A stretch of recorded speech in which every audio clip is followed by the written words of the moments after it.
శ్రీకాకుళం పట్టణం శరవేగంగా విస్తరిస్తున్న ఈ నేపథ్యంలో పాతకాలం నాటి సాగునీటి కాలువలన్నీ కూడాను ఈరోజు ఆవాసాల మధ్య పూర్తిగా ఆక్రమణకు గురై కూటమి ప్రభుత్వం కొలువు తీరిన తర్వాత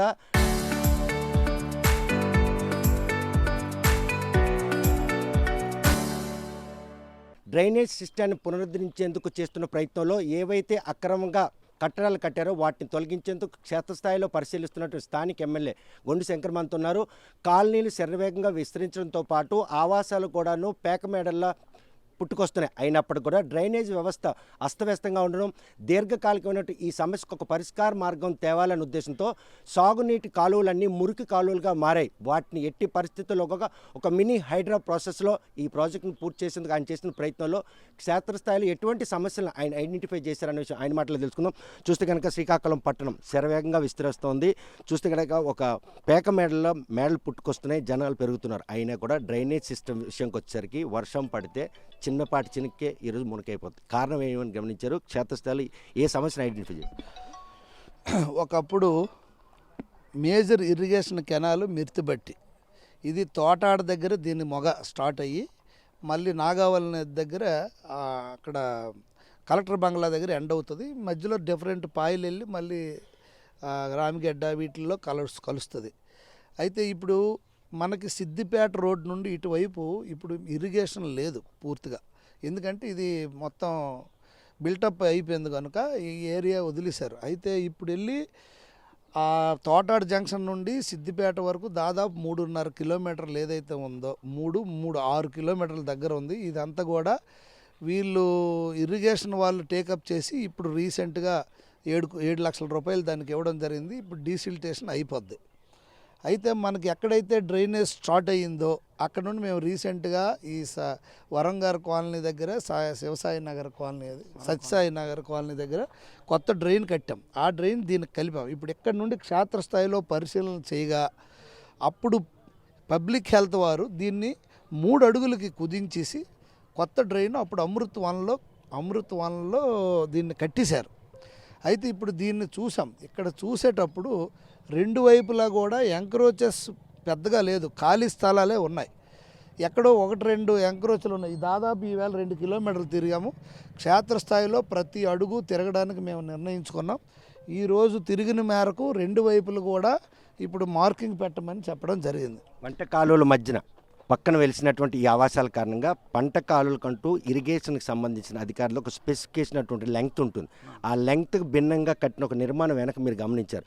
అంత తక్కువ నిర్మాణంలో ఈ డ్రైనేజ్ వెళ్ళే అవకాశం ఉందా? దాన్ని ఏమైనా డిస్మెంటిల్ చేయాల్సిన అవసరం ఉండదు. అదే మేము అధికారులతో చేసి ప్రస్తుతానికి దీని ఫంక్షనింగ్ నడుస్తుంది.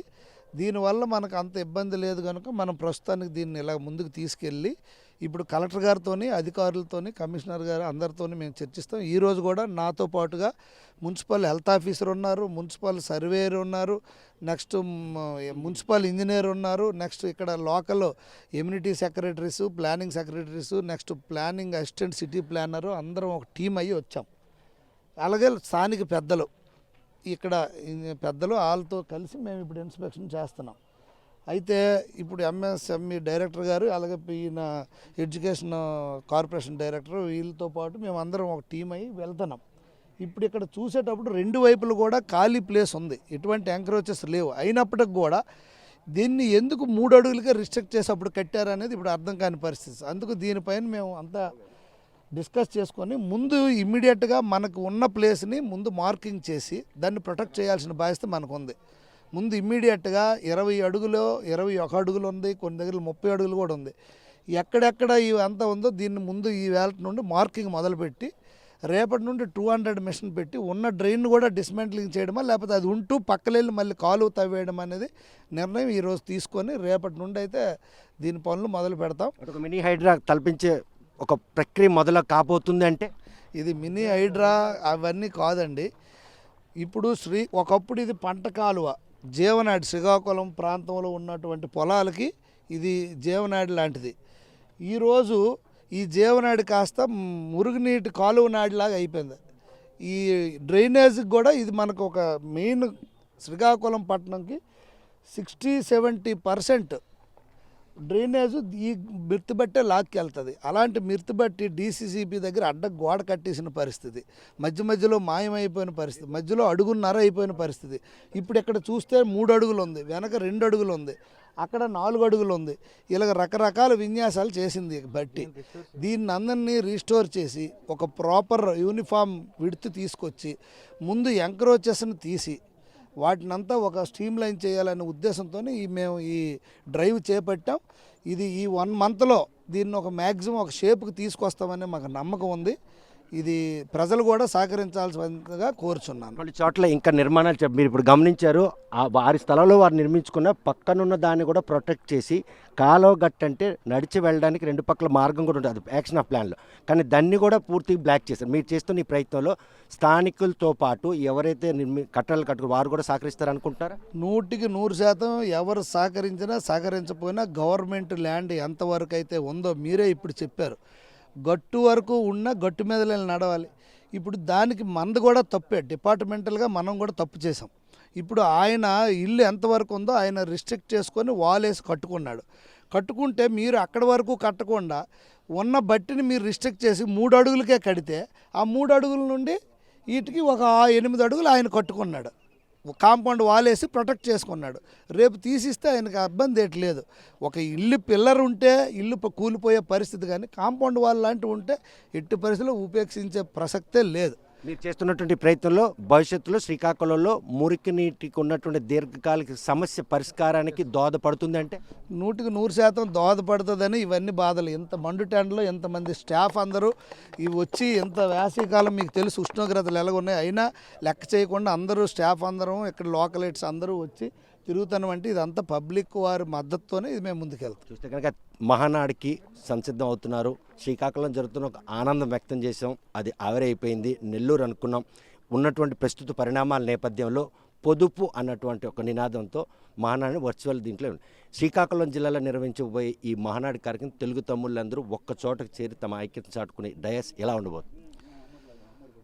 ఇక్కడ 10 ప్లేసులు నాకు ఉన్నాయి, 10 క్లస్టర్స్. 10 క్లస్టర్లో ఒక్కొక్క క్లస్టరు దగ్గర అన్ని స్క్రీన్స్ ఏర్పాటు చేసాం. ఇవన్నీ అందరూ ఉత్సాహంగా మొత్తం ఒక ఆర్గనైజ్డ్గా స్టేట్ వైడ్ లోకేష్ అన్న గారు జాతీయ వర్కింగ్ ప్రెసిడెంట్ గారు ఇచ్చిన పిలుపు మేరకు ప్రతి ఒక్కరూ క్లస్టర్ ఇన్ఛార్జీలు అందరూ కూడా స్ట్రీమ్ లైన్ చేశాము. ఇప్పుడు మొత్తం అంతా ఒక వేదికలు సిద్ధం చేసుకున్నాం. బ్రహ్మాండంగా ఈ ప్రాసెస్ సక్సెస్ అవుతుంది. టెక్నికల్ పాయింట్లో జరుగుతున్నటువంటి ఈ మహానాడు సక్సెస్ చేసేందుకు సాంకేతికంగా కూడా దోహదపడాలి. వారంతా కూడాను ఎటువంటి కార్యక్రమాల్లో నిమగ్నం అవుతారో ఆ క్లస్టర్ సెంటర్ చేరుకోవడానికి ఎంతమంది మీరు ఎస్టాబ్లిష్ అయ్యారు? మినిమం 300 ఈచ్ క్లస్టర్ మేము ప్లాన్ చేసుకున్నాం. అలాగైతే 3000 మంది ఒక నా నియోజకవర్గం నుండి వీక్షిస్తారు. సో దానికి సంబంధించిన స్క్రీన్లు కానీ, దానికి ఇంటర్నెట్ కానీ, అక్కడ కావాల్సిన వాటర్ సదుపాయం, మధ్యాహ్నం భోజన సదుపాయము, అలాగే అక్కడ కార్పెట్స్, చైర్స్, మైక్ సిస్టమ్ అన్నీ ఏర్పాట్లు చేసాం. రాకపోకలకి ఎటువంటి అవంతరం లేకుండా స్థానికులతోనే నడుపుతున్నారు, అందుబాటులో ఉంటే నడుపుతున్నారు. సుదూర ప్రాంతాల నుండి తెచ్చే ప్రయత్నం ఏమైనా ఉంది ఈ ఎండ? స్థానికంగా ఆయా ప్రాంతం మా నియోజకవర్గం 10, గార్ మండలంలో 2 క్లస్టర్స్, ఆ మండలాన్ని 2గా విడగొట్టాం. అలాగే రూరల్ మండలం 3గా విడగొట్టాం. రూరల్ మండలాన్ని 3గా విడగొట్టాం. శ్రీకాకుళాన్ని 5 భాగాలుగా విడగొట్టాం. అంటే ఈ 5 భాగాల్లో ఎక్కడి వారిని అక్కడే వీలున్నంత వరకు ఉంచడానికే ఈ ప్రయత్నం. చూస్తే కనుక ప్రస్తుతం ఏదైతే ఆక్రమణకు గురైనటువంటి సాగునీటి కాలువలు ఉన్నాయో వాటన్నింటినీ కూడా ప్రక్షాళన చేస్తున్నాం.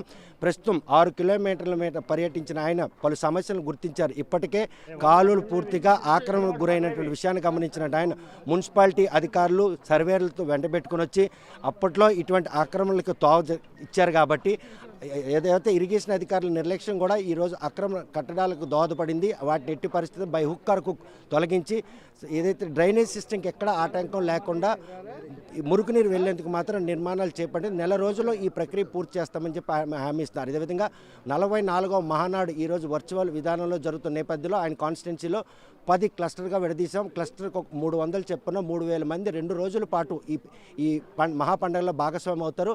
ఇది సక్సెస్ చేసిన ప్రతి ఒక్కరు కూడా స్వచ్ఛందంగా వచ్చి తెలుగుదేశం పార్టీ తమ్ములందరూ ఏకతాటిపైకి చేరి ఈ మహానాడిని సక్సెస్ చేస్తారని ఆశాభావం వ్యక్తం చేస్తారు. మరి వర్చువల్ విధానంలో జరుగుతున్నటువంటి ఈ మహానాడు ఎలా ఉండబోతుంది అనే విషయం వేచి చూడాల్సింది. వీడియో జర్నలిస్ట్ రామకృష్ణతో సత్యం, ఆర్టీ, శ్రీకాకుళం.